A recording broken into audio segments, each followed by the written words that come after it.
Napapanahong issue sa larangan ng politika, showbiz, tatalakayin, himayin, re-reaksyonan ng J. Guevara TV. J. Guevara TV nga po pala, isang reactor ng mga viral issue na nagaganap dito sa Pilipinas. So, kamusta mga kabiyaya, mga ka-DDS? Isang mabiyayang araw po sa ating lahat. At syempre, welcome back to my YouTube channel, J. Guevara TV nga po pala, isang reactor ng mga viral issue na nagaganap dito sa Pilipinas. At bago natin din to simulan, mega love shoutout sa mga hero abroad natin dyan at mga senior citizen na patuloy na sumusuporta sa mga Duterte at lalong-lalo na sa mga DDS vlogger, especially to Banateros. At ito, pag-usapan natin, grabe to. Ginimbal ang Senado at Kongreso mapatungkol sa NAIA, sa tanimbala na naman na nagbabalik. At syempre, bago natin to simulan, don't forget to like, share, comment, and subscribe sa ating YouTube channel. At pakipindot na lang din po yung bell button para lagi tayong updated sa ating mga video araw-araw. So eto, panoorin natin to. Naku po. Ito yung mapatungkol dun sa nagbabalik na tanimbala. Kung si Nino Barsaga tanim damit na kailan lang ginawa, eto naman matagal na po itong ginagawa. Ngayon nawala naman na to. Sa totoo lang po, nawala naman po ito nung panahon ni Tatay Digong. Pero ngayon, nagbabalik na naman. Kagaya ng mga siraulong mga tao dyan, mga halangang bituka, nagbabalik na naman din. So ito, panoorin natin. Peperwisyo ang mga biyahero at para masolusyonan at mapanagot ang totoong may sala. End quote. Ito na. Nasa exciting part na tayo. Exciting part. Sa NAIA kung saan hindi na lang surot at daga ang problema. Pinangangambahan din daw na bumalik ang dating modus doon na tanimbala. Naku po. Kasunod ng nangyari sa mag-asawang Thailand Naku na po. nakita umano ng Tanimbala sa NAIA. Ang sagot ng mga otoridad sa pagtutok ni Joseph Moro. Munti ka na maunsami ang biyahe pa Thailand ng mag-asawang negosyante na sina Charity nitong Enero. Sa final security check, tinawag raw siya ng mga otoridad. Ang kanya raw kasing bag nakitaan ng nakaplastik na bala. Itinanggi ni Charity na sa kanyang bala. Pinakitaan na rin ng mga otoridad ng lisensya ng kanyang baril na mabuti ay dala niya noon. Ayan na naman bala. Tsaka sabi ko, hindi pa ako gumagamit ng ganyang klaseng bala. Magaganda po yung bala ko. Wala lang. Sabi niya, sige ma'am, wala namang problema. Sabi niya, pero may pirmahan lang daw sa akin to make it sure na cleared daw ako.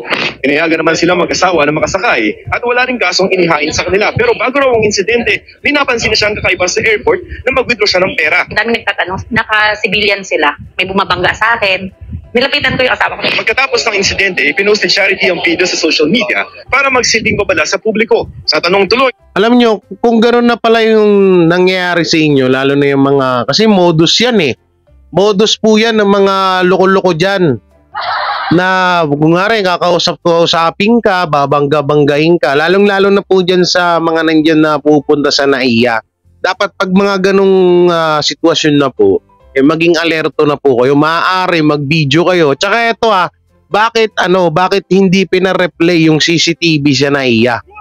Kung totoo man yan na sinasabi ni Madam, na may mga umiikot sa kanila, may kumausap sa kanila na mga nakasibilyan at parang nililito-lito sila. So bakit hindi man lang pina-check yung CCTV kung sino ba yung mga yon? Baka sakali na dahil nasa pamamagitan ng CCTV na yon ay matukoy natin kung sino yung mga tao na yun, di ba? Pero ewan ko lang, hindi ko napanood. Baka meron naman dyan na inilabas yung CCTV na yun kaso mukhang video lang ata. balik na naman nga ba ang mga insidente ng tanimbala sa mga airport? Ayon sa Office for Transportation Security, hindi raw. Tanimbala is a thing of the past. We can always present all available data and pictures plus video para mapasinungalingan namin yung sinasabi nila. Gate pa ng Office for Transportation Security o OTS, posibleng kina Charity talaga ang nakitang bala. Automated daw ang pagsala ng mga gamit ng mga pasahero na dumadaan sa automatic tray return system na hindi nahahawakan ng kanilang mga screening officers. Kapag ka yung bag merong containing suspicious item, yung computer, yung machine na mismo ang magse-separate ng bag niya, and then that baggage will be Ang naman ng mic ni baggage Robin. inspection. It's only the time na hahawakan niya ng baggage inspector natin. Lumalabas sa atin kasi nasa bag niya eh. Pero nanindigan si Charity na hindi kanya ang nakuhang bala. Hindi, kasi meron po kaming meron po kaming license. At the same time, sinong sirang ulong gun owner ang magdadala sa loob ng Tama. airport na nakaplastic pa yung bala? Tama. Ano gagawin ko doon? Sa kabila niyan, hindi na raw magsasagawa ng investigasyon ng OTS sa insidente at hindi na rin kinasuhan ng mag-asawa. Hindi pro-people. Hindi pro-people. Diba? Kasi yung mga ganyang the way sumagot, dilawan eh. Pansinin nyo sino yun, diba? Naunahan mo ako dun Sasabihin ko pa lang, aminado ako, tama yung sinabi niya. Pero may naalala ko, mga ganyang sagutan nung babae.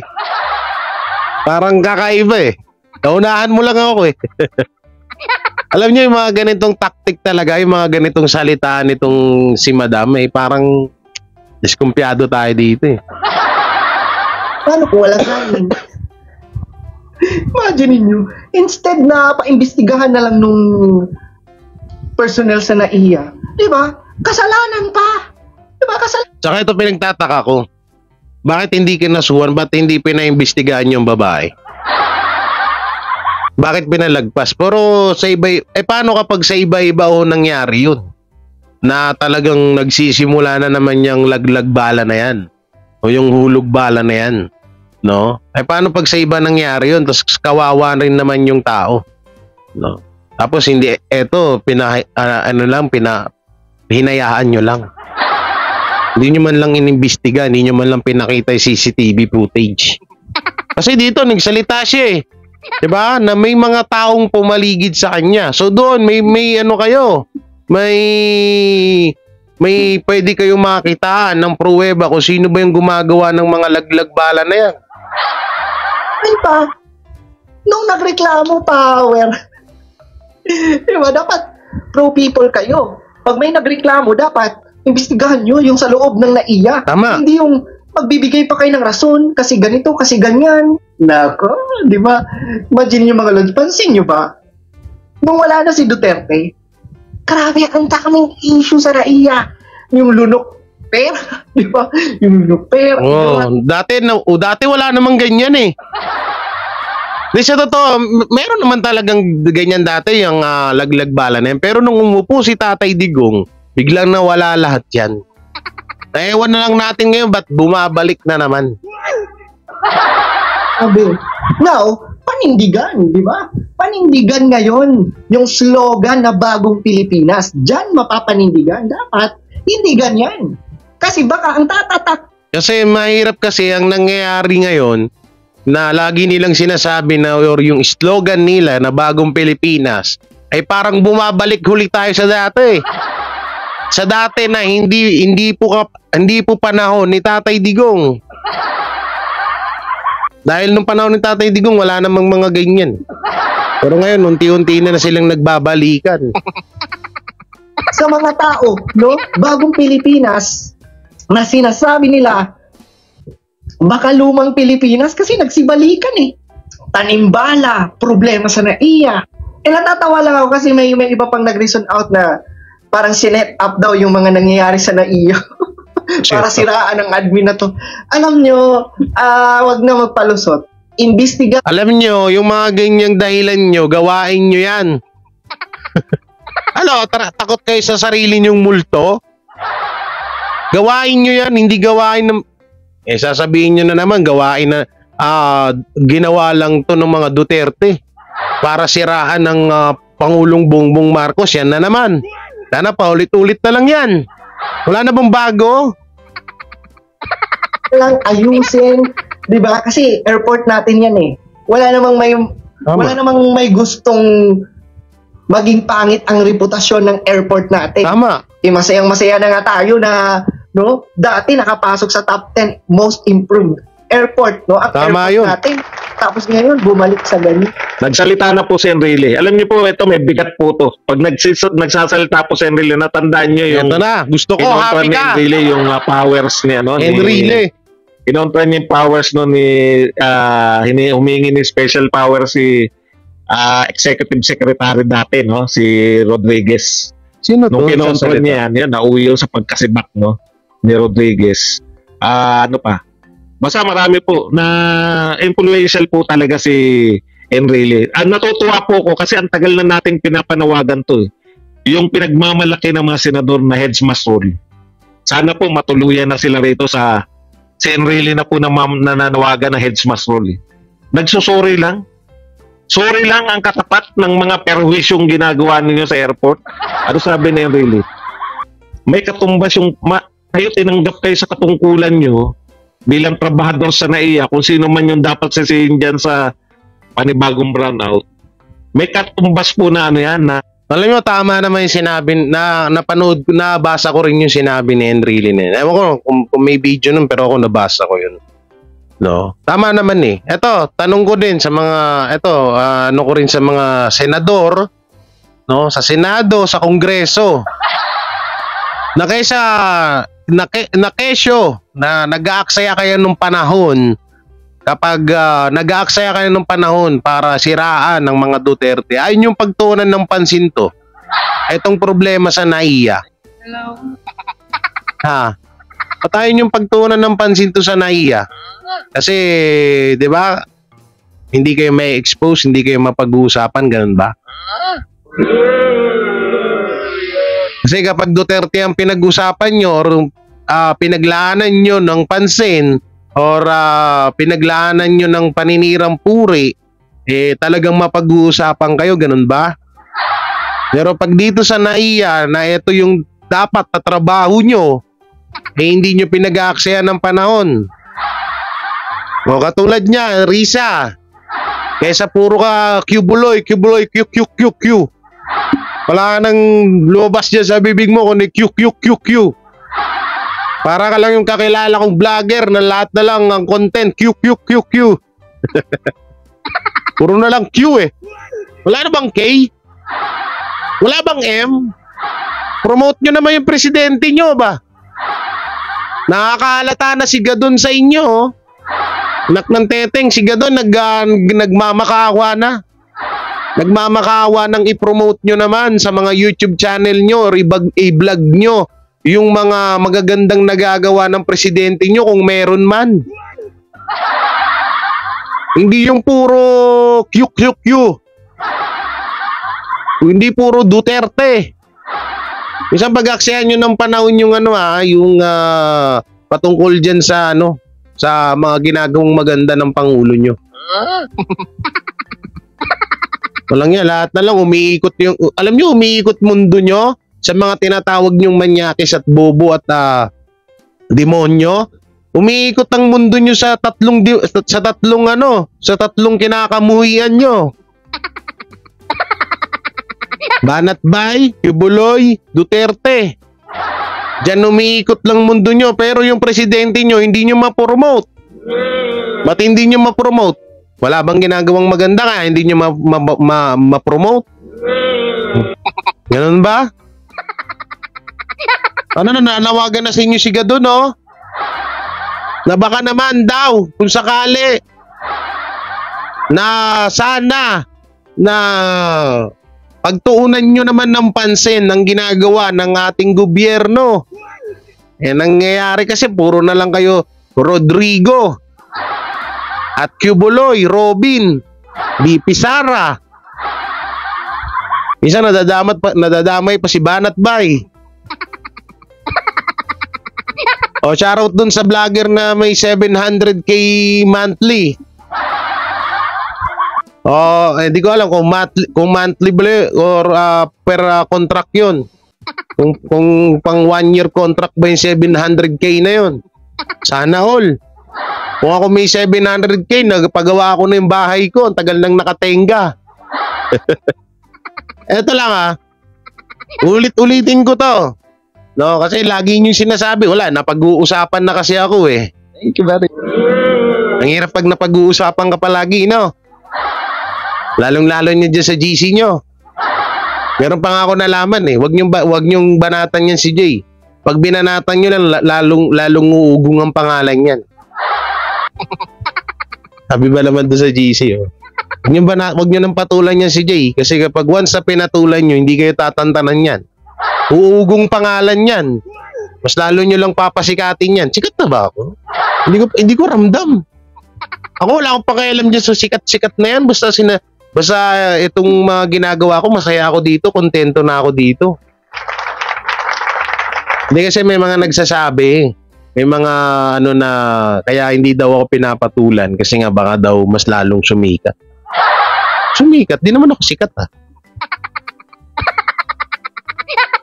At speaking of bayarang vlogger, no, alam nyo, ito, paulit-ulit ko nga sasabihin sa inyo na kung ako talagang bayaran na vlogger ako, yung nakatenga kong bahay doon na na-stop nitong 2024, di sana gawa na yun. Tanga.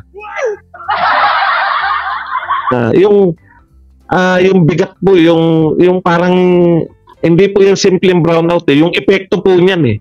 No? Ikaw bilang tao ka ng gobyerno, yung epekto po niya sa turismo, epekto niya sa, ang dami po eh.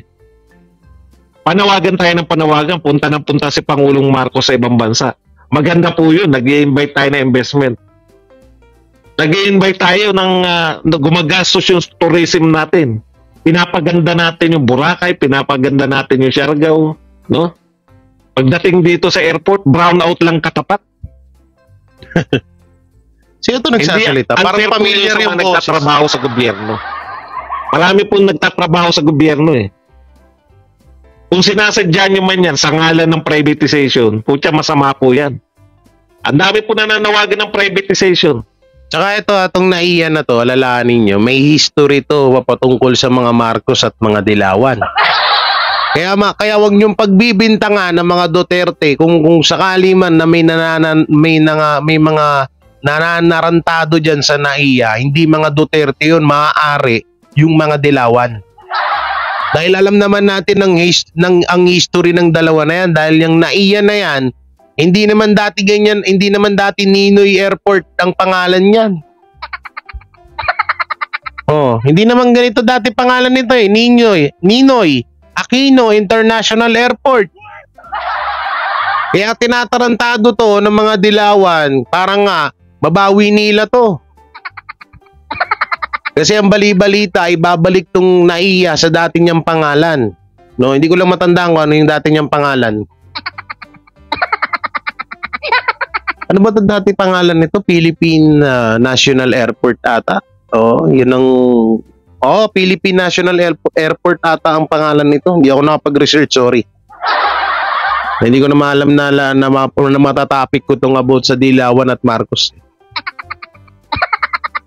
Kaya kayong mga vlogger dyan, ng mga tanso, ng mga dugyot vlogger ni Marcos, ng mga Marcos, hindi ko siya sabing dugyot ang mga Marcos, kayo lang ng mga vlogger na sumusuporta kay Marcos. No? Alam nyo, sana pinapagana nyo yung utak nyo. Dito na naman si Nino Barsaga, may langaw na naman.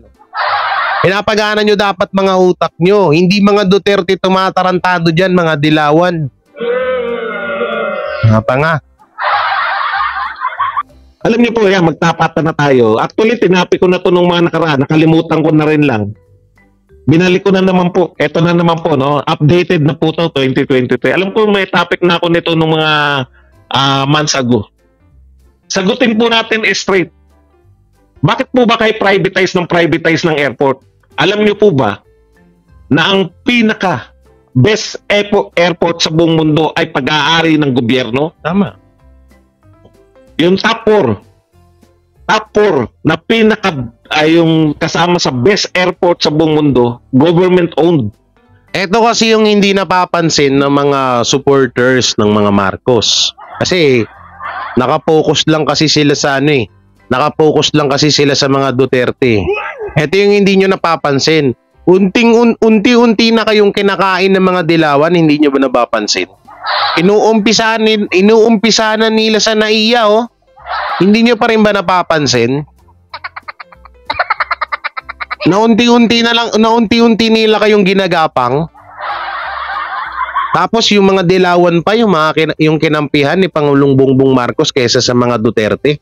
Tapos itong mga bobong mga vlogger na to, imbis na sitahin, imbis na ibalita nila sa mga social media platform nila na ang may kagagawan nitong mga kagaguhan na ginagawa, lalong-lalo na dito sa NAIA, ay kagagawan nito ng mga dilawan. Hindi to kagagawan ng mga Duterte. Bagay, social media, no? Social media nga naman, pag walang views nga. Bagay, kapag dilawan nga naman ang i-vlog nyo, walang views. Pero kapag Duterte ang pinagbintangan nyo sa mga nangyayari na kagaguhan dito sa bansa natin, ang lalaki ng views nyo, di ba? Kaya hindi kayo makabitaw sa mga Duterte. Na kahit alam nyo na mga dilawan naman talaga ang tumatarantado sa ating gobyerno, nagbubulag-bulagan kayo. Mas idinidikit nyo pa rin sa mga Duterte yung mga maling nagagawa dito sa Pilipinas or mga maling nangyayari dito sa Pilipinas. O di ba totoo naman? Kaya wag nyo kaming gawing tanga, ha.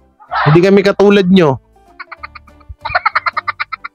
Ito, sa top 10, government-owned. Alam niyo po ba ibig sabihin nun? Bigyan ko kayo na halimbawa para tayo ay baka sabihin nyo dahil pinapaikot ko lang kayo. Ito po, sinerch natin yung top 10.